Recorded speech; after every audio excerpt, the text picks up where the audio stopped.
Hi friends, എല്ലാവർക്കും നമ്മുടെ പുതിയ വീഡിയോയിലേക്ക് സ്വാഗതം. നമ്മുടെ കല്യാണത്തിൻ്റെ വിശേഷങ്ങൾ ഉൾപ്പെടുത്തിയിട്ടുള്ളതാണ് ഇന്നത്തെ വീഡിയോ.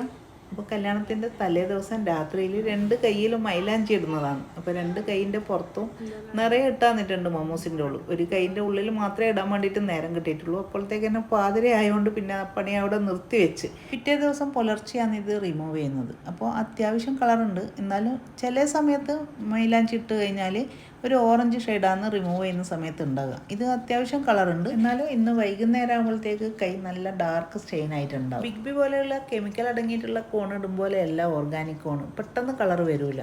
ഇത് 2-3 മണിക്കൂറെങ്കിലും കയ്യിൽ വെക്കുകയും ചെയ്യണം. ഇത് റിമൂവ് ചെയ്ത് കഴിഞ്ഞാലാണെങ്കിൽ ഒരു 10 മണിക്കൂറെങ്കിലും കഴിഞ്ഞാലാണ് കൈ നല്ല ഡാർക്ക് സ്റ്റെയിൻ ആയിട്ട് വരാൻ.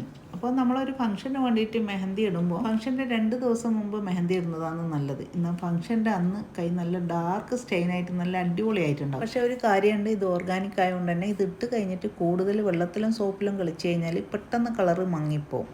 തേങ്ങയിലേക്ക് ലേശം മഞ്ഞൾ പൊടി, കുറച്ച് മല്ലിപ്പൊടി, പിന്നെ കുറച്ച് മുളക് പൊടി, പിന്നെ ഒരു ലേശം പെരിഞ്ചീരകം കൂടി ചേർത്തിട്ടാണ് ഇത് അരച്ചെടുക്കുന്നത്.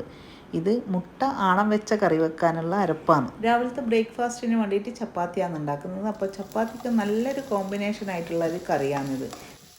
കുറച്ച് ഓയിൽ ഒഴിച്ചിട്ട് അതിലേക്ക് ഒരു ഉള്ളി നേർങ്ങനെ അരിഞ്ഞതും പിന്നെ ഒരു ചെറിയ കഷ്ണം ഇഞ്ചി ചതച്ചതും കൂടി ചേർത്തിട്ട് ഒന്ന് വഴറ്റിയെടുക്കുന്നുണ്ട്. ഒന്ന് വഴണ്ട് വരുമ്പോൾ അതിലേക്ക് 2 പച്ചമുളകും പിന്നെ ഒരു മീഡിയം സൈസിലുള്ള തക്കാളിയും കൂടി കട്ട് ചെയ്തിട്ട് ഇട്ട് കൊടുക്കുന്നുണ്ട്. അത് എന്നിട്ട് നന്നായിട്ടൊന്ന് വഴറ്റിയെടുക്കണം. ഇത് ചപ്പാത്തിൻ്റെ കൂടെ മാത്രമല്ല, ഒറോട്ടിൻ്റെ കൂടെ ആയാലും അരിദോശൻ്റെ കൂടെ ആയാലും കഴിക്കാൻ വേണ്ടിയിട്ട് നല്ല ടേസ്റ്റ് തന്നെയാണ്. ഇത് വഴറ്റുന്ന സമയത്ത് കുറച്ച് ഉപ്പും കൂടി ചേർത്ത് കൊടുത്തിട്ടുണ്ട്. എന്നിട്ട് നല്ല പേസ്റ്റ് പോലെ ആകുന്ന ടൈമിലാണ് ഇതിലേക്ക് അരപ്പ് ഒഴിച്ച് കൊടുക്കുന്നത്. അപ്പോൾ മൺചട്ടിയിൽ വെക്കുന്നതാണ് നല്ലത്. ഞാൻ എളുപ്പം പണി കഴിയാൻ വേണ്ടിയിട്ട്, കാരണം ചട്ടി ചൂടാകാൻ വേണ്ടിയിട്ട് കുറച്ച് സമയം പിടിക്കുമല്ലോ. അപ്പോൾ പെട്ടെന്ന് പണി തീർക്കാനുള്ളത് കൊണ്ടാണ് വേഗം നോൺ സ്റ്റിക്കിൻ്റെ പാത്രത്തിൽ തന്നെ ആക്കിയത്. എന്നിട്ട് ആവശ്യത്തിലുള്ള വെള്ളം ഒഴിച്ചിട്ട് ലൂസാക്കിയെടുത്തതിന് ശേഷം കുറച്ച് കറിവേപ്പിലയും കൂടി ഇട്ട് കൊടുത്തിട്ടുണ്ട്. ഇനി തിളച്ച് വരുമ്പോഴാണ് ഇതിലേക്ക് മുട്ട ഒഴിച്ച് കൊടുക്കുന്നത്. നമ്മൾ എത്ര മുട്ടയാണോ ഒഴിക്കുന്നത് അതിനനുസരിച്ചിട്ട് ഓരോ ഭാഗത്താക്കിയിട്ട് മുട്ട പൊട്ടിച്ചൊഴിക്കണം. എന്നിട്ട് പിന്നെ ഇത് ഇളക്കാൻ വേണ്ടി പറ്റൂല. ഇളക്കാതെ ഇതേപോലെ തന്നെ അടച്ച് വെച്ചിട്ട് വേവിക്കുകയാണ് ചെയ്യേണ്ടത്. ഇനിയിപ്പോൾ കുറച്ച് സമയം കൊണ്ട് തന്നെ ഇത് വെന്ത് കിട്ടും. അന്നേരം ഇതേപോലെ ആയിക്കഴിഞ്ഞാൽ മുട്ട എല്ലാം സെപ്പറേറ്റ് ആയിട്ട് തന്നെ നിൽക്കും. നമ്മൾ ഓരോ ഭാഗത്തുനിന്ന് ഇത് കറി ഒഴിക്കുന്ന സമയത്ത് ഓരോരാൾക്കുള്ള മുട്ടയും ഇതിങ്ങനെ വേറെ തന്നെ എടുക്കാൻ വേണ്ടിയിട്ട് പറ്റും. നല്ല ടേസ്റ്റാണ്. ഇതെൻ്റെ ഉമ്മാമ സ്പെഷ്യൽ മുട്ടക്കറിയാണ്. രാവിലെ കിച്ചണിൽ ഇറങ്ങിയാലും തന്നെ ചപ്പാത്തിൻ്റെ മാവാടൊക്കെ വെച്ചുകൊണ്ട് മാവ് നല്ല സോഫ്റ്റ് ആയിട്ടുണ്ട്. ഇതിപ്പോൾ 1-2 മണിക്കൂറായെന്ന് തോന്നും ഇത് കുഴച്ച് വെച്ചിട്ട്. ഇനി ഇതിപ്പം പരത്താനും ചുടാനും എല്ലാം നല്ല എളുപ്പമായിരിക്കും. നല്ല സോഫ്റ്റ് ചപ്പാത്തി ആയിരിക്കും. ഞാൻ കുറച്ചധികം മാവ് കുഴച്ച് വെച്ചിട്ടുണ്ട്. ഇന്നിപ്പോൾ കല്യാണത്തിന് പോകുന്നതുകൊണ്ട് തന്നെ വൈകുന്നേരം വന്നു കഴിഞ്ഞാൽ രാത്രി ചപ്പാത്തി തന്നെ ഉണ്ടാക്കാമെന്നാണ് വിചാരിക്കുന്നത്. ഇപ്പോൾ ആവശ്യമുള്ള ചപ്പാത്തി മാത്രം ചുട്ടിട്ട് പിന്നെ വേഗം തന്നെ പണിയെല്ലാം ഒരുക്കിയിട്ട് വേണം നമുക്ക് കല്യാണത്തിന് പോകേണ്ട ഒരുക്കങ്ങളെല്ലാം നടത്താൻ വേണ്ടിയിട്ട്. ഒറോട്ടി ഞാൻ നല്ല വട്ടത്തിൽ പരത്തുമെങ്കിൽ ഈ ചപ്പാത്തി പരത്തുന്ന കാര്യത്തിൽ ഞാൻ കുറേ പിന്നോട്ടാണ്. കാരണം ഒന്ന് നന്നായാൽ പിന്നെ രണ്ടാമത് ഇതേപോലെ ഏതെങ്കിലും ഒരു ഷേപ്പിലാണ് ഉണ്ടാകുക. ചപ്പാത്തിൻ്റെ ഷേപ്പിൽ വലിയ കാര്യമൊന്നുമില്ല, കാരണം ചപ്പാത്തി നല്ല സോഫ്റ്റ് ആയിട്ട് കിട്ടുന്നതിലാണ് കാര്യം. ഇതിപ്പോൾ ഞാൻ ഉണ്ടാക്കിയ ചപ്പാത്തി 2 വിരൽ കൊണ്ട് ഈസി ആയിട്ട് മുറിക്കാൻ പറ്റുന്ന ചപ്പാത്തി തന്നെയാണ്. ചൂടാറിക്കഴിഞ്ഞാലും ഞാൻ ഉണ്ടാക്കിയ ചപ്പാത്തി എപ്പോൾ നല്ല സോഫ്റ്റ് ആയിട്ട് തന്നെ ഉണ്ടാകും. ബ്രേക്ക്ഫാസ്റ്റ് എല്ലാം കഴിഞ്ഞതിന് ശേഷം പിന്നെ ഇന്ന് അർജൻറ്റായിട്ട് അയക്കേണ്ട കുറച്ച് കൊറിയർ മാത്രം പാക്ക് ചെയ്യുന്നുണ്ട്. ബാക്കിയുള്ളതെല്ലാം നാളത്തേക്ക് വെച്ചിട്ടുണ്ട്. കാരണം എല്ലാം കൂടി ആയിക്കഴിഞ്ഞാൽ നമ്മൾ പോക്കിൻ്റെ സമയം നീണ്ടുപോകും.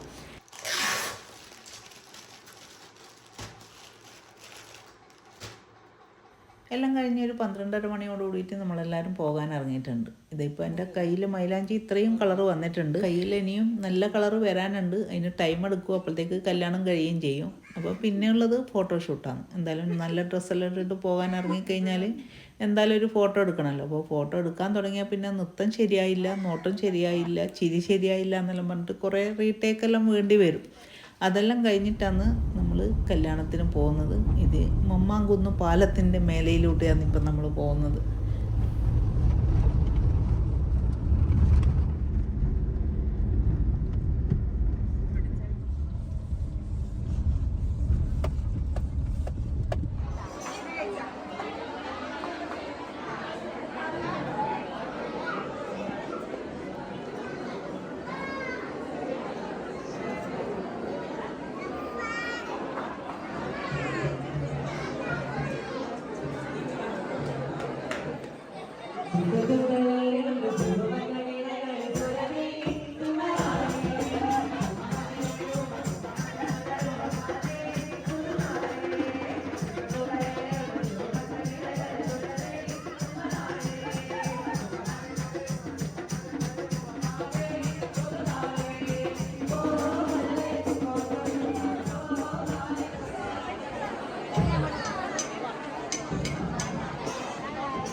അപ്പോൾ ഇത്രയെല്ലാം ഇന്നത്തെ കല്യാണത്തിൻ്റെ വിശേഷങ്ങൾ. ഈ വീഡിയോ നിങ്ങൾക്ക് ഇഷ്ടമെങ്കിൽ എന്തായാലും ഒന്ന് ലൈക്ക് ചെയ്യുക, കമൻറ്റ് ചെയ്യുക, ഷെയർ ചെയ്യുക. മറ്റൊരു നല്ല വീഡിയോ ആയിട്ട് വീണ്ടും വരുന്നതാണ്. താങ്ക്